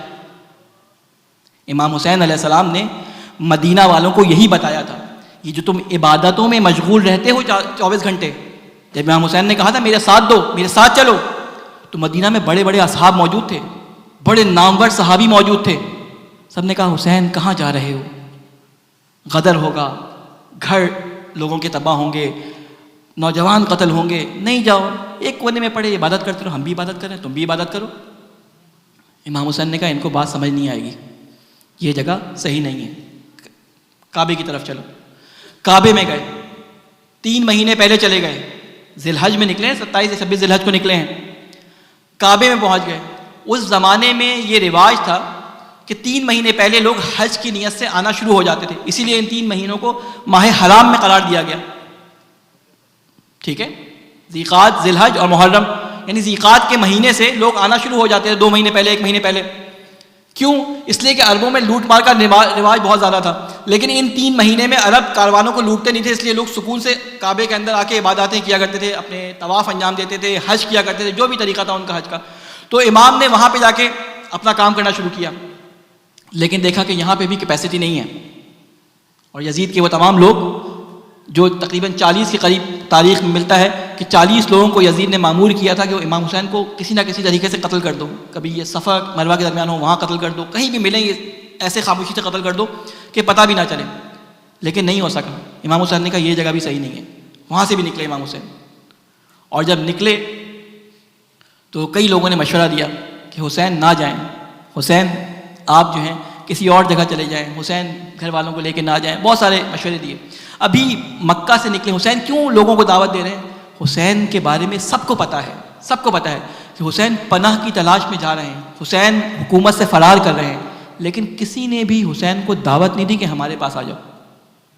وہ کوفی جن کو آپ بہت برا کہتے ہیں، انہوں نے جرت کی، جب آپ مکہ میں تھے تو خطوط جو ہیں وہ آنے شروع ہوئے، اور جب بہت سارے خطوط جمع ہو گئے، وہ ساری باتیں آپ کو پتہ ہے، میں اس سے گزر رہا ہوں بس، جب بہت سارے خطوط جمع ہو گئے تو امام حسین نے ان کا جواب مسلم بن عقیل کی صورت میں دیا۔ امام حسین نے ان کے جواب میں اپنے سفیر مسلم کو ان کے پاس بھیج دیا۔ مسلم کو معلوم تھا کہ جو بھی امام حسین کے ساتھ آیا ہے اس کو شہادت کی منزل پہ پہنچنا ہے، ہر کوئی چاہتا تھا حسین کے ساتھ رہیں، ہر کوئی چاہتا تھا حسین کے ساتھ بالکل ایسے رہے کہ حسین کا ساتھ نہ چھوٹے، لیکن مسلم نے کوئی چون و چرا نہیں کی۔ بہت سارے لوگوں نے مشورہ دیا، لیکن کچھ لوگ ہمیں تاریخ میں نظر آتے ہیں جنہوں نے مشورہ نہیں دیا امام حسین کو، جن کو سب سے زیادہ حق تھا مشورہ دینے کا، بی بی زینب، حضرت عباس، ہم دیکھتے ہیں یہ اطاعت محض امام حسین کی کر رہے ہیں۔ مسلم کو حکم دیا مسلم روانہ ہو جاؤ میرا پیغام لے کر کوفہ والوں کی طرف۔ اب مسلم کوفہ کی طرف گئے۔ کوفہ ایک چھاونی تھی، آپ کو معلوم ہے خلافت دوم میں وہ چھاونی بنائی گئی تھی، انشاءاللہ میں کل اگر موقع لگا تو ایک تاریخ بیان کروں گا آپ کے سامنے اس کے بارے میں۔ تو جب کوفہ پہنچے ہیں تو لوگوں نے بڑا استقبال کیا، کیوں؟ انہوں نے خط لکھے تھے امام حسین کو، اور امام حسین نے جواب دے دیا تھا۔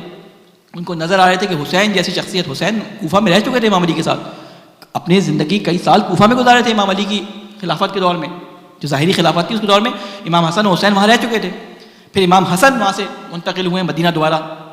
تو اب جب حسین کے بارے میں ان کو پتہ چلا کہ حسین نے قیام کیا، حسین جگہ ڈھونڈے، انہوں نے کہا مولا آپ ہمارے پاس آ جائیں، درخت سبز ہیں، اور پتہ نہیں کیا کیا انہوں نے محاورے استعمال کیے، اور آپ آ جائیں، بڑے زرخیز زمین ہے، یوں ہیں وہ ہیں۔ مولانا نے کہا چلو ان کو چیک تو کرو، ان کا لٹمس ٹیسٹ تو کیا جائے۔ تو امام نے مسلم کو بھیج دیا، مسلم وہاں پہنچے، کہتے ہیں کہ 18,000 لوگوں نے مسلم کے ہاتھ پہ بیعت کر لی۔ کس بات پہ بیعت کر لی؟ یعنی امام کے پیغام پہ بیعت کر لی کہ ہم امام حسین کا ساتھ دیں گے۔ لیکن ایک موقع وہ آیا کہ جب یزید کو یہ خبر ملی کہ مسلم کی کاروائیاں، مسلم کے جو کام ہیں وہ بہت بڑھتے جا رہے ہیں، تو اس نے ابن زیاد کو وہاں پہ گورنر بنا کے بھیجا، پچھلے گورنر کو ہٹا دیا، معزول کر دیا، اور ابن زیاد امام حسین کے روپ میں کربلا میں کوفہ میں داخل ہو گیا۔ اور آپ کو معلوم ہے کہ ابن زیاد کتنے فوجیوں کے ساتھ آیا تھا، میں نے شاید پچھلے سال بتایا تھا آپ لوگوں کو، اندازہ ہے آپ کو کتنے فوجیوں کے ساتھ آیا تھا؟ کسی کے ذہن میں ہے کتنے فوجیوں کو ساتھ لایا تھا کوفہ والوں کے مقابلے میں ابن زیاد؟ کسی کے ذہن میں ہو تو ذرا بیان کریں۔ اتنا سکوت، ہزاروں کا لشکر تھا؟ نہیں، کوفہ میں 5 لاکھ کی آبادی تھی اس وقت تقریباً۔ سینکڑوں میں تھے؟ نہیں، صرف 5 یا 7 افراد کے ساتھ ابن زیاد داخل ہوا تھا. اگر کوفہ والے اسی وقت ذرا جرأت دکھاتے تو وہیں اس کو قتل کرتے تو یہ واقعہ پیش نہ آتا. لیکن کوفہ والے ڈر گئے. اس نے پروپیگنڈا کیا.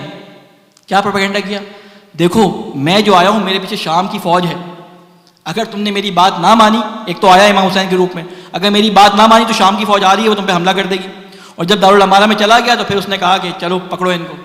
کون حسین کا ساتھ دیتا ہے اس کا مال ضبط, کون حسین کے مدد کے لیے جاتا ہے اس کا فلاں کام روک دیا جائے, اس کو قتل کر دیا جائے. یعنی اس نے پابندیاں لگانی شروع کی, اور وہ سارے لوگ جنہوں نے خطوط لکھے تھے وہ مسلم کے پاس سے چھٹنے شروع ہو گئے. اور کہتے ہیں کہ جب آخری دن مسلم نے نماز پڑھائی ہے مسجد میں, تو مسلم کے پیچھے چند افراد تھے, 30 یا 40 افراد تھے.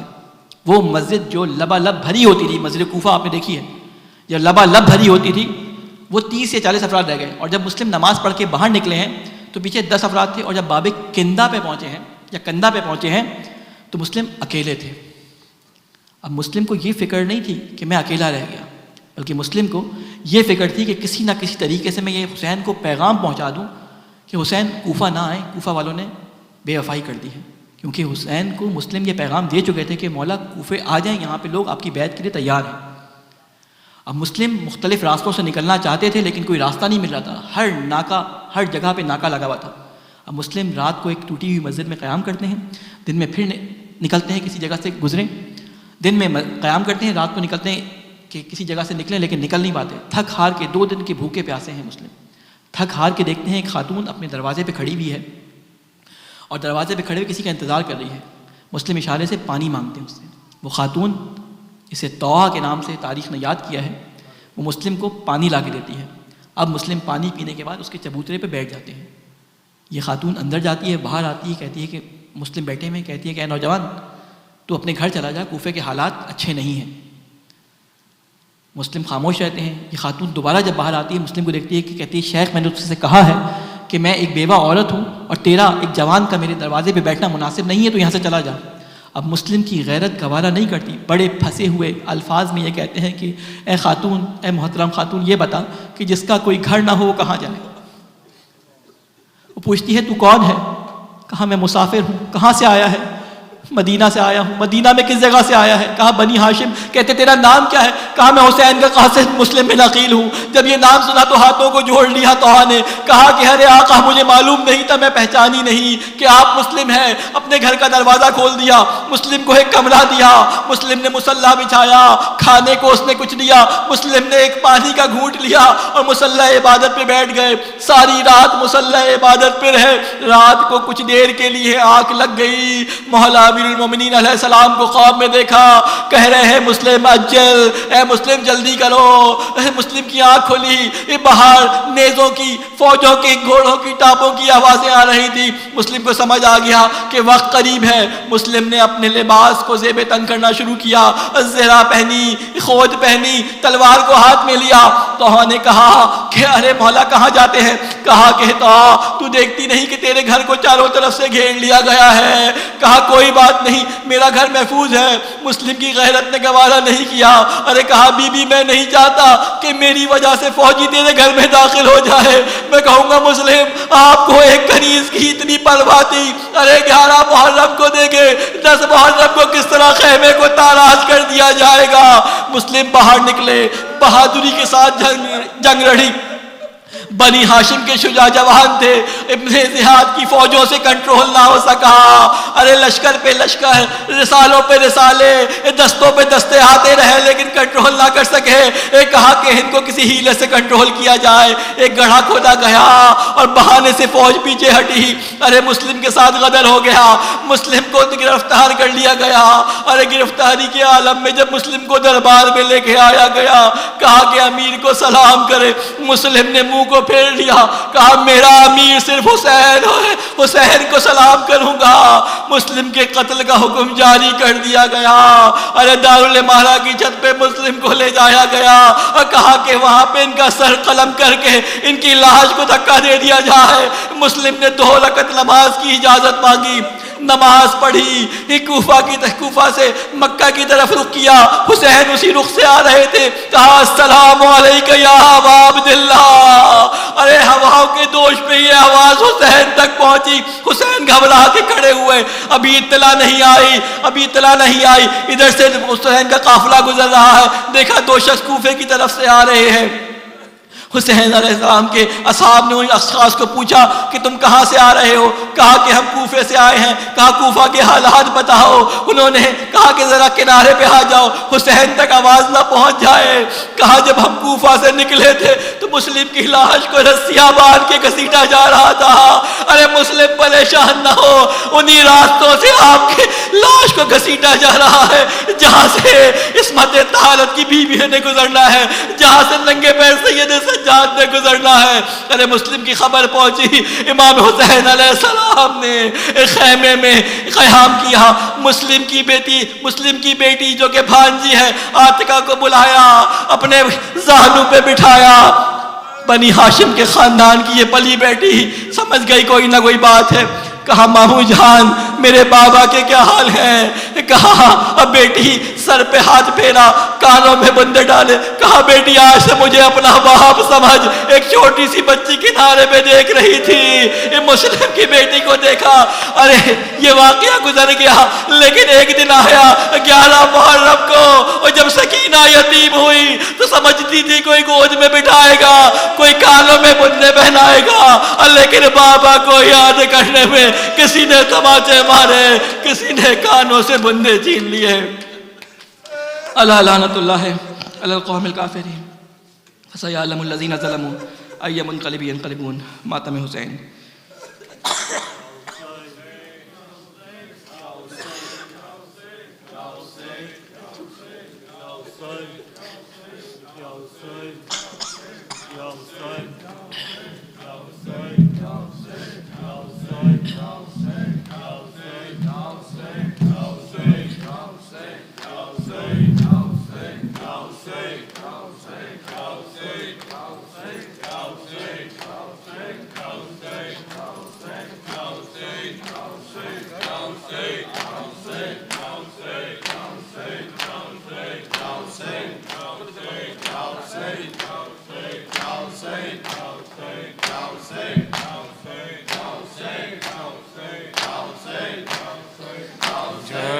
کر وطن میں کوئی ماں کو خبر سنا دے، جا کر وطن میں کوئی ماں کو خبر سنا دے، جا کر وطن میں کوئی ماں کو خبر سنا دے، جا کر وطن میں کوئی ماں کو خبر سنا دے، جا کر وطن میں کوئی ماں کو خبر سنا دے، جا کر وطن میں کوئی ماں کو خبر سنا دے، جا کر وطن میں کوئی ماں کو خبر سنا دے، جا کر وطن میں کوئی ماں کو خبر سنا دے، جا کر وطن میں کوئی ماں کو خبر سنا دے، جا کر وطن میں کوئی ماں کو خبر سنا دے، جا کر وطن میں کوئی ماں کو خبر سنا دے۔ کوفے میں در بدر ہیں، کوفے میں در بدر ہیں مسلم کے شہزادے، جا کر وطن میں کوئی ماں کو خبر سنا دے، جا کر وطن میں کوئی ماں کو خبر سنا دے۔ کوفے میں در بدر ہیں، کوفے میں در بدر ہیں مسلم کے شہزادے جا کر وطن میں کوئی ماں کو خبر سنا دے، جا کر وطن میں کوئی ماں کو خبر سنا دے، جا کر وطن میں کوئی ماں کو خبر سنا۔ ہم کو نہ مارے حارث مسلم کے ہم پسر ہیں، اس شہر بے وفا میں ہمیں آج در بدر ہیں، دیں گے دعائیں تجھ کو، دیں گے دعائیں تجھ کو، بابا سے گھر ملا دے، جا کر وطن میں کوئی ماں کو خبر سنا دے، جا کر وطن میں کوئی ماں کو خبر سنا دے، جا کر وطن میں کوئی ماں کو خبر سنا۔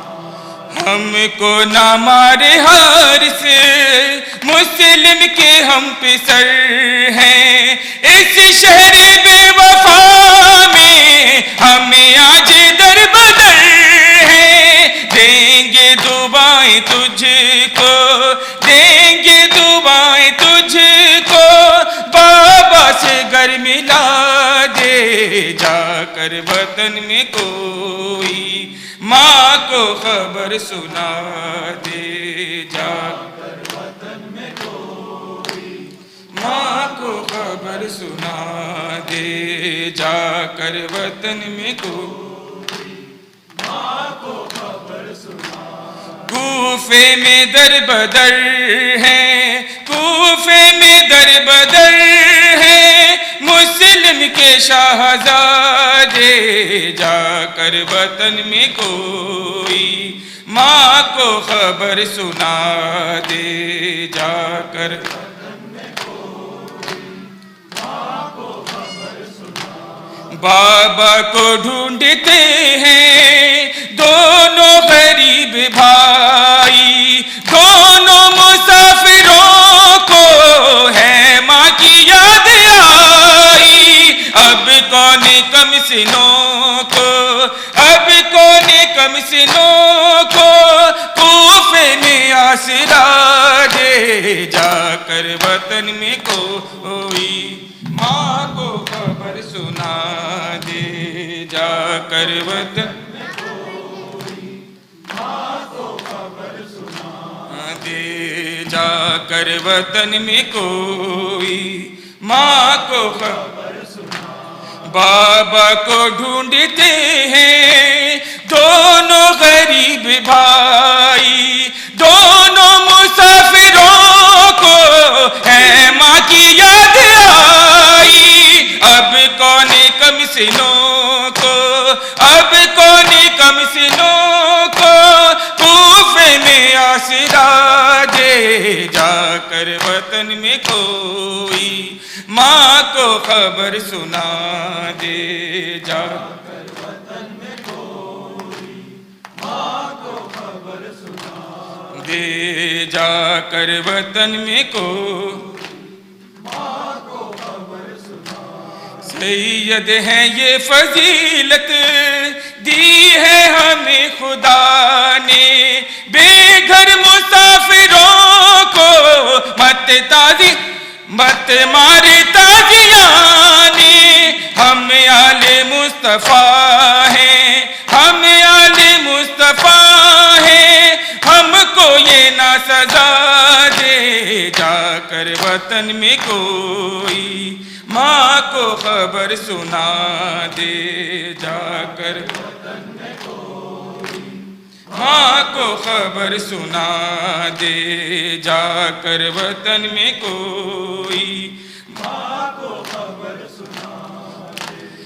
کوفے میں در بدر ہیں، کوفے میں در بدر ہیں، مسلم کے شہزادے جا کر وطن میں کوئی ماں کو خبر سنا دے، جا کر وطن میں کوئی ماں کو خبر سنا بابا کو ڈھونڈتے ہیں دونوں غریب بھائی، دونوں مسافروں کو ہے ماں کی یاد آئی، اب کون کم سنوں کو، اب کون کم سنوں کو کوفے میں آسرا دے، جا کر وطن میں کوئی ماں کو خبر سنا دے، جا کر وطن میں کوئی ماں کو خبر سنا دے، جا کر وطن میں کوئی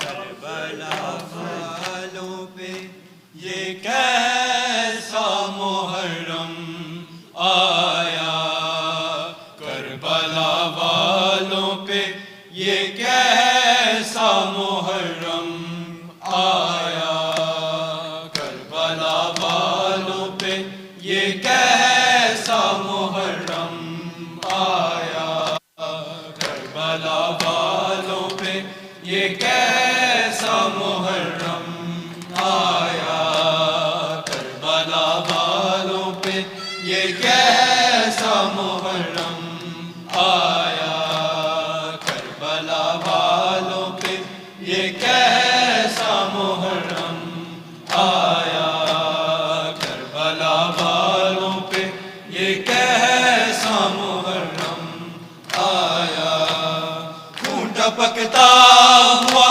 عباس کا پرچم آیا، کربلا والوں پہ یہ کیسا محرم آیا، کربلا والوں پہ یہ کیسا محرم آیا، خون ٹپکتا ہوا عباس کا پرچم آیا، کربلا والوں پہ یہ کیسا محرم آیا، کربلا والوں پہ یہ کیسا محرم آیا، کربلا والوں پہ یہ کیسا محرم آیا، جیسے جیسے میرے غازی کا علم جھکتا گیا، جیسے جیسے میرے غازی کا علم جھکتا گیا،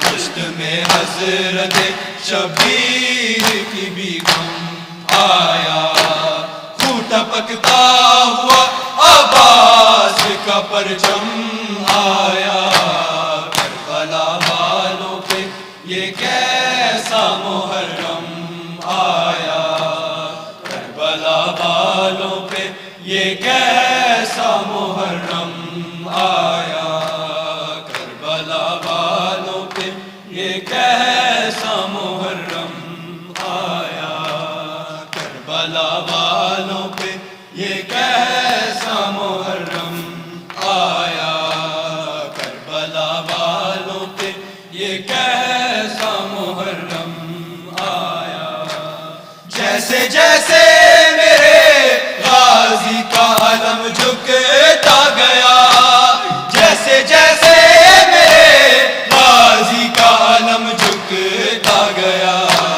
پشت میں حضرت شبیر کی بھی غم آیا، خون ٹپکتا ہوا عباس کا پرچم آیا، کربلا والوں پہ یہ کیسا محرم آیا، کربلا والوں پہ یہ کیسا محرم آیا، کربلا والوں پہ یہ کیسا محرم آیا، کربلا والوں پہ یہ کیسا محرم آیا، خون ٹپکتا ہوا عباس کا پرچم آیا، کربلا والوں پہ یہ کیسا محرم آیا، کربلا والوں پہ یہ کیسا محرم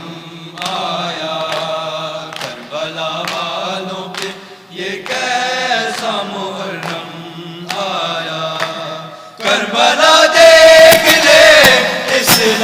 بچانے کے لیے کربلا دیکھ لے اسلام بچانے کے لیے ساتھ کن بے کلیے اے وارث آدم آیا ٹوٹا پکتا ہوا عباس کا پرچم آیا کربلا والوں پہ یہ کیسا محرم آیا کربلا والوں پہ یہ کیسا محرم آیا کربلا والوں پہ یہ کیسا محرم آیا کربلا والوں پہ یہ کیسا محرم آیا کربلا والوں پہ یہ کیسا محرم آیا کربلا دیکھ لے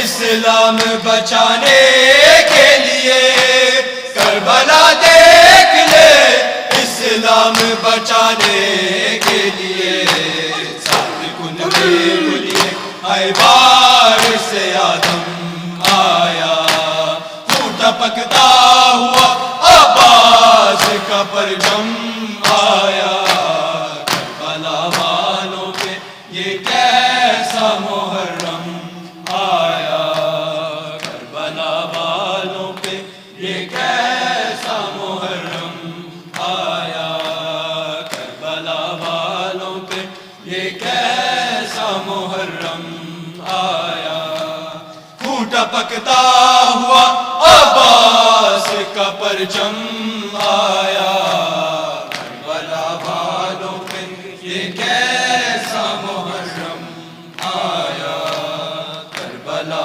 والوں پہ یہ کیسا محرم آیا کربلا والوں پہ یہ کیسا محرم آیا ظالموں اس کو دو بوند پلا دو پانی ظالموں اس کو دو بوند پلا دو پانی اب لبوں پر میرے بے شیر کا ہے دم آیا ٹوٹا پکتا ہوا عباس کا پرچم آیا کربلا والوں پہ یہ کیسا محرم آیا کربلا والوں پہ یہ کیسا محرم آیا کربلا والوں پہ یہ کیسا محرم آیا کربلا والوں پہ یہ کیسا محرم آیا ظالموں اس کو دو بوند پلا دو پانی ظالموں اس کو دو بوند پلا دو پانی اب لبوں پر میرے بے شیر کا ہے دم آیا ٹوٹا پکتا ہوا عباس کا پرچم آیا کربلا والوں پہ یہ کیسا محرم آیا کربلا والوں پہ یہ کیسا محرم آیا کربلا والوں پہ یہ کیسا محرم آیا ٹوٹا پکتا ہوا